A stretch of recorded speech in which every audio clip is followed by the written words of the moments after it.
The year was 2006, and Daniel Craig just completed his first assignment as Bond, James Bond. This was also the year when we got new consoles from both Sony and Nintendo. Justin Timberlake brought SexyBack, and the IT crowd showed up for work for the very first time. But we're not here to tell you to try turning it off and then on again, because today we're going to be counting down Electronic Gaming Monthly's best reviewed games of 2006. I came here to drink milk and kick ass, and I just finished my milk.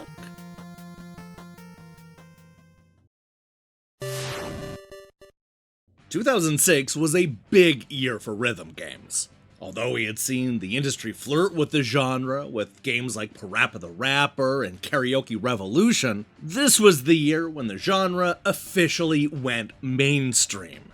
It wasn't just a one-off gimmick anymore, but rather a genre that the industry had to take seriously. We saw Activision buy Red Octane, MTV snag Harmonix, and Nintendo make Elite Beat Agents a star. And with all that classic rock invading our consoles, it shouldn't come as a surprise when I tell you that we're going to kick off this list with two of the year's biggest rhythm games. Let's go ahead and start with Guitar Hero 2, which was coming off the surprise success of the 2005 original. While the first game was mostly a solo act, this sequel hit all the right notes and cemented itself as the ultimate music party game by adding multiplayer support. Michael described it this way: the introduction of a co-op mode helps mold it into more of a furniture-breaking party game. Now any wannabe guitar gods can tame the six-string beast without fear of failing against a friend. And since the co-op mode enables players to choose their own difficulty, virgin beginners can hang out with the pros on expert, making it easier to convince the casual crowd to stop watching and start shredding. Getting the casuals involved was, of course, the special ingredient that made Guitar Hero so successful. And with an average of 8.8 out of 10, Guitar Hero 2 turned everything up to 11 and forced their way onto this top 10 list. Now, for those players who loved rhythm games but didn't want to shell out a whole lot of money for fake plastic guitars, Elite Beat Agents was the perfect compromise. This Nintendo DS favorite came with 24 songs and an almost unlimited supply of charm, winning over even the most skeptical critics. Milky called it perhaps the most insane rhythm game ever conceived, and noted that Elite Beat Agents features hysterical scenarios with multiple solutions that are worth playing over and over again. The cool 3D world map is another treat, but any game that features YMCA and Earth, Wind, and Fire September is okay in my books. Great style and a cool soundtrack helps Elite Beat Agent score an average of 8.8 out of 10, which is enough to tie it for 10th place with Guitar Hero 2. Rock on!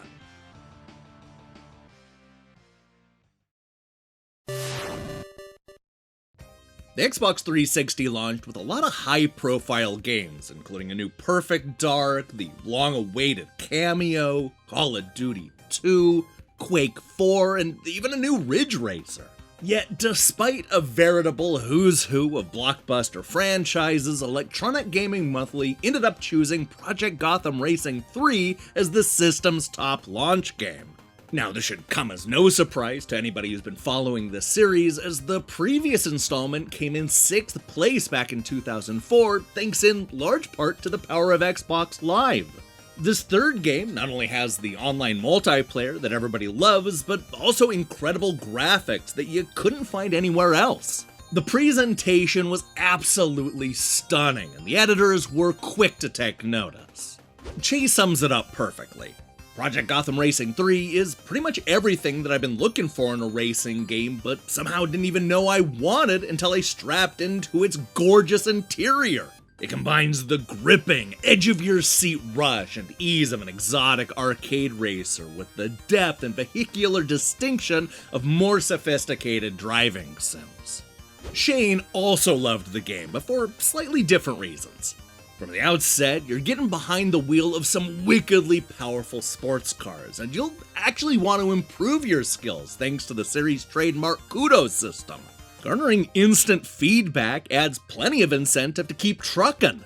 Between the stunning photorealistic graphics and the balance between arcade and sim, Project Gotham Racing 3 wowed the critics enough to average a 9 out of 10.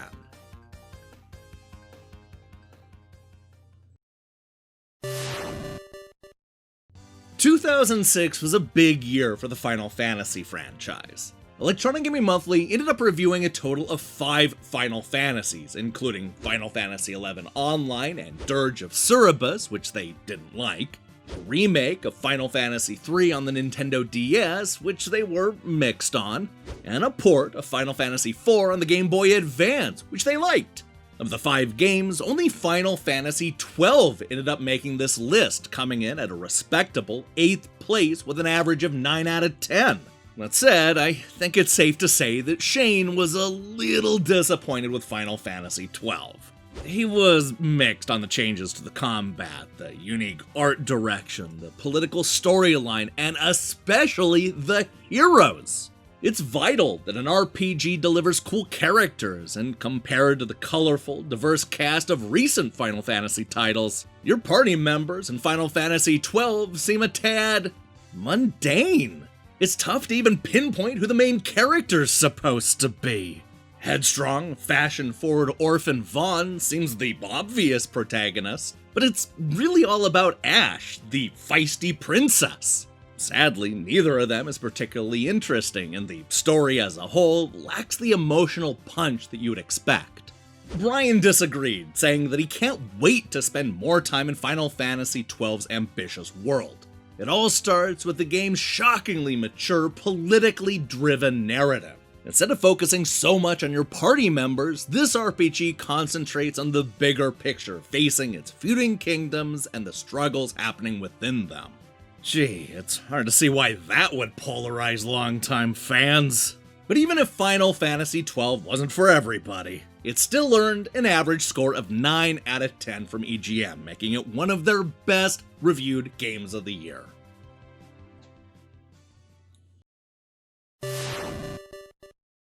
In its initial 20-year run, Electronic Gaming Monthly reviewed more than 5,500 games across 36 different systems.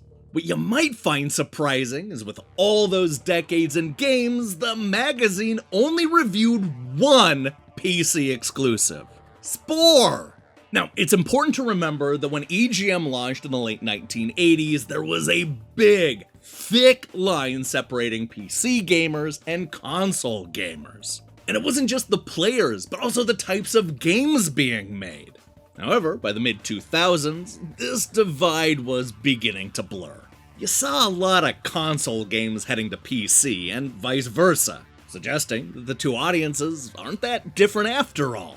As a result, the conversation had shifted from PC games are inferior to PC games are actually superior. It's at that crossroad where we find Half-Life 2, the biggest computer game of 2004 that every single console owner wanted. Boy, you can really see the divide in this snarky review from Crispin.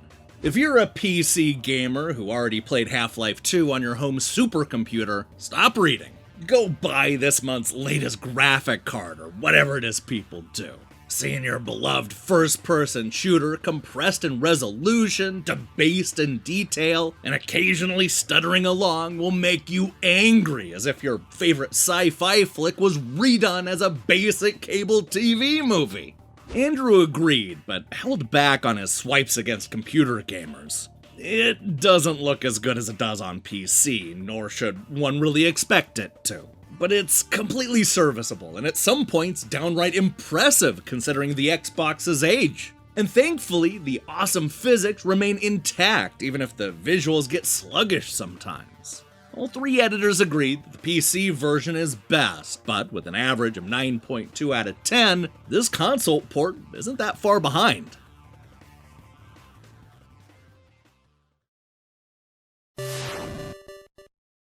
After a decade of running around in 3D, everybody's favorite plumber finally returned to his side-scrolling roots with new Super Mario Bros. On the Nintendo DS. 10 years ago, EGM editors couldn't wait to rush into a new era filled with open worlds and polygonal graphics. Yet here we are in 2006, and suddenly everybody wants a taste of the old school. This new Mario game tries to split the difference by creating 2D levels that are constructed with 3D visuals. Toss in a couple of new power-ups and a bunch of mini-games, and you have the single best-reviewed handheld game of 2006. Not bad, especially when you realize that this was the year that brought us Mario Kart DS, Metal Gear Acid 2, and Brain Age. Shane couldn't wait to dive into the retro-flavored waters of new Super Mario Bros. Weird, it's as if some unreleased sequel to Super Mario Bros. 3 traveled to the future to remind us all that it's perfectly okay to run from left to right. Oldsters weaned on classic NES Mario fare will instantly dig this retro chic romp, while younger players, most of whom weren't born when the last straight-up 2D Mario installment came out, will get a crash course in the classics. Jeremy was a little bit more skeptical about the quality. In going old school, Nintendo has played it a little too safe. New gets the details right, but forgets the most important factor of all: creativity. The worlds and challenges feel much too familiar, and the power-ups are simply uninspired. Shu's perfect 10 score helped to offset Jeremy's lower mark, which ultimately worked out to an average of 9.2 out of 10.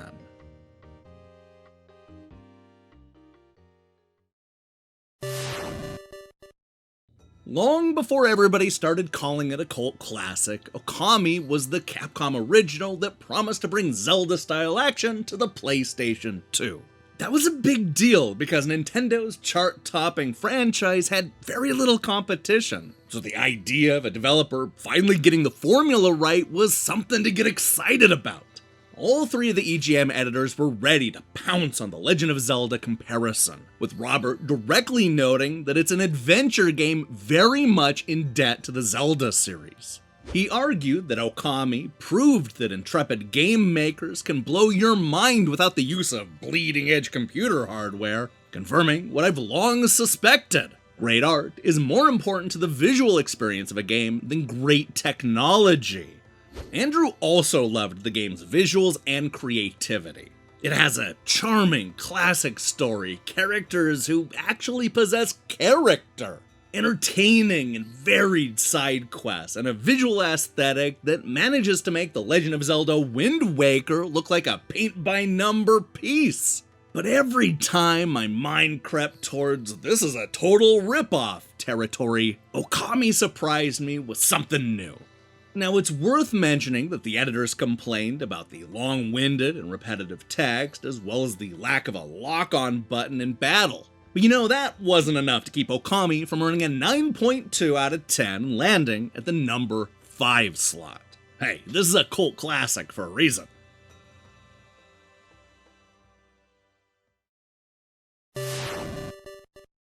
The rule of thumb is that you probably shouldn't expect all that much from a first-generation role-playing game. This is, after all, a genre that takes a long time to develop, and companies that rush the job tend to spit out lame and generic games like Beyond the Beyond and Eternal Ring. The Elder Scrolls IV Oblivion is the exception to that rule.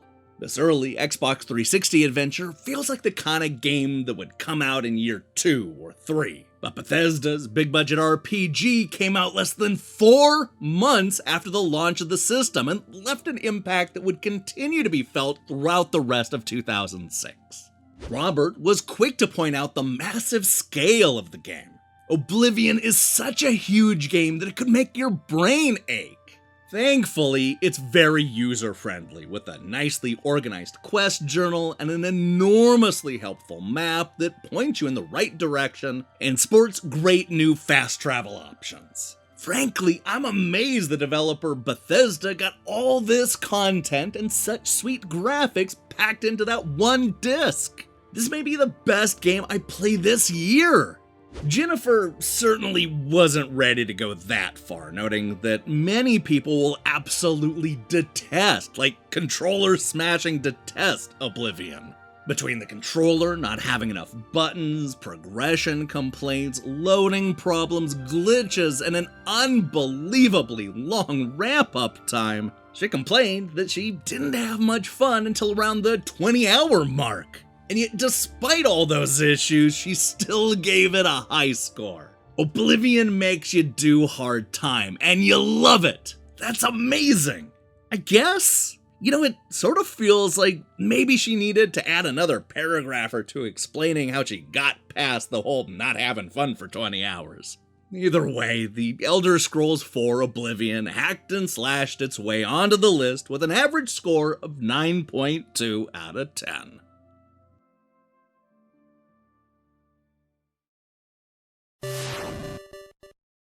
With Splinter Cell Double Agent disappointing with a series low of 8.5, Ghost Recon was left to keep the Tom Clancy name on the top 10 list. And you know what? That's exactly what happened, because Advanced Warfighter ended up being so good that you'll be forgiven if you completely forgot about Sam Fisher. In fact, EGM argued that Advanced Warfighter was good enough to single-handedly justify the system's $400 asking price. And not just because the entire game can be played online with a friend, but also because the competitive multiplayer mode supports up to 16 players. That was a big deal in 2006, and the editors definitely took notice. Shu raved that this is how a next-generation game ought to be. The sheets look so real. Trees sway when the grenades explode near them. If you're running for cover and need to crouch to avoid gunfire, you will slide into place, animating you like your life depended on it. Gra looks and sounds good. Really good. Che also loved Advanced Warfighter, noting that its most rewarding moments come when you're hunting for insurgents with your hovering Cypher drone, and coordinating flanking maneuvers against respectable adversarial AI, who thankfully will miss as often as you do. As a package, Warfighter is by far the best Ghost Recon in the series, and hands down a must-buy shooter for the 360. With an average score of 9.5 out of 10, this was the year when Ghost Recon eclipsed Splinter Cell as the editor's favorite Tom Clancy series.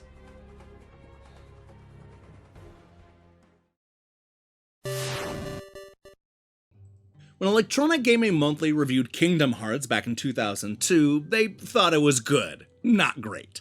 They liked the idea and saw the potential, but it ultimately fell short of the lofty expectations placed on any new franchise developed by Square. Now, 44 issues later, the potential has been fully realized with the release of Kingdom Hearts 2, a sequel that finally puts the gimmicky franchise on the same level as Final Fantasy and Chrono Trigger. In fact, Kingdom Hearts 2 is so good that it managed to not only top the hotly anticipated Final Fantasy XII, but also wind up as the second best reviewed game of the year. So then, what makes this game so much better? Brian explains it this way. Simply put, this game's environments are way more appealing than the original installment's collection. It has worlds based on Tron, The Lion King, and Pirates of the Caribbean, just to name a few. But more importantly, each world is impeccably designed. Milkman argued that it's more than just the Disney locations that are better, because the greatest difference is in the gameplay. Not only has the camera been tamed this go-around, but the actual encounters are much more exciting, thanks to new combat mechanics and even more amazing summons. Combine all of these vastly improved elements together, and you have one amazing action RPG. With an average score of 9.5 out of 10, the EGM editors concluded that any day filled with Kingdom Hearts 2 is their favorite day.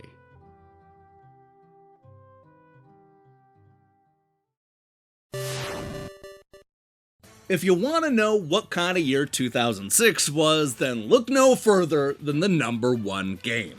Nope, it's not the long-awaited Final Fantasy game, a new Super Mario Bros. Adventure, a Kingdom Hearts sequel, or even a rhythm game, but rather an updated version of the 2004 hit Metal Gear Solid 3. Yeah, if you thought that Sam Fisher had removed some of Snake's shine, then think again, because Hideo Kojima's long-running franchise is once again the best reviewed game of the year.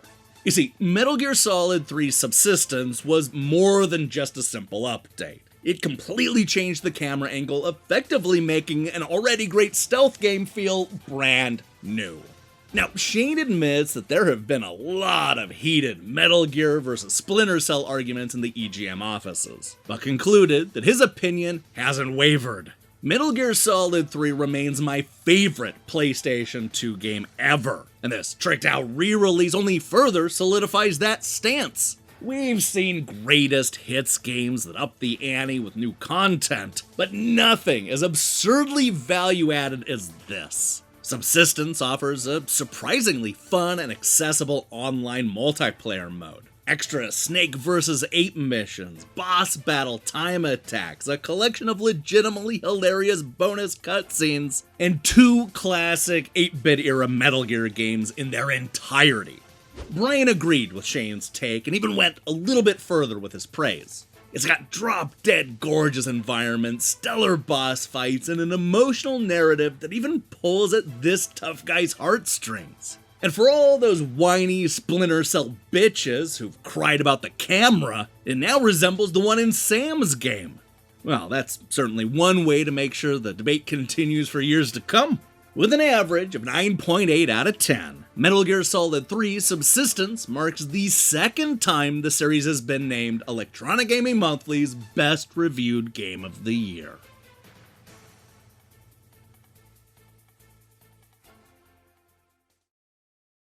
Hey, thanks for watching this episode of EGM's Best and Worst.